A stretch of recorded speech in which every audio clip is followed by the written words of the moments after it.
You've probably heard by now from one of my colleagues or from me the idea of isomorphic mimicry. That whether you're an animal or a human being or an organization or a government, there's a tendency to copy what other people are doing or looking like so that you can gain the legitimacy that is associated with their success. I think my colleague Lance spoke about different snakes, one that's poisonous and one that isn't, and the one that isn't over a long period in evolution developed the same appearance as the one that is. So it appears as if it's poisonous, but problem is it isn't, so it doesn't hunt quite as well. Now we see this with governments all the time, and sometimes mimicry can be an effective strategy to do things. It's usually an effective strategy to get short-term support from external organizations or even from voters. It usually is not a great strategy to get capability that lasts in the medium to long term and to build a strong government. Let me give you an example of what I call failed mimicry. Argentina in the late 1980s went through a very, very tough spell in terms of its economy. It experienced hyperinflation and the economy really all but fell apart.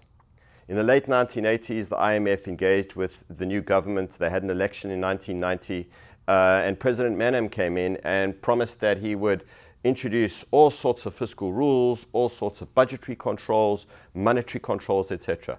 A lot of the monetary controls and the monetary reforms seem to have worked, but on the fiscal side, where they had been spending way too much, and especially spending way too much in the provinces, and especially spending a lot of money coming out of state banks at the provincial level, they adopted some rules that on paper looked fantastic and were actually as good as they get anywhere in the world. Everyone thought for a few years that they were doing fantastically. The IMF presented President Menem as the poster child of reform at the time and paraded him all over the world. And then you had the Mexican crisis in the mid-1990s. And when the Mexican crisis hit, it hit most of Latin America. And any country that was still vulnerable really hit the skids. Argentina was one of them. When this happened in Argentina, people started to realize that actually the fiscal rules hadn't constrained spending at all. It just shifted the spending more from the center down to the provinces. That actually a lot of the movement of money from the provincial banks was happening exactly as it had before, even at a higher level. That the corruption associated with the money had probably increased in the period of time. Well, what did they do? They committed to introduce more fiscal rules. And you saw in 98, 99, the donors coming in and very happy, the Argentina is going to start producing these rules again. Well, by 2002, the economy was again in a very, very bad place, and it was apparent that the fiscal rules they introduced in the late 1990s weren't introduced either. A new president came in, and what was the first thing that President Kirchner did? He said, let's introduce fiscal rules. 2003, they put a fiscal rule in front of the parliament, and at this stage, the IMF pulled back and said, listen, we need some assurances that this is going to happen.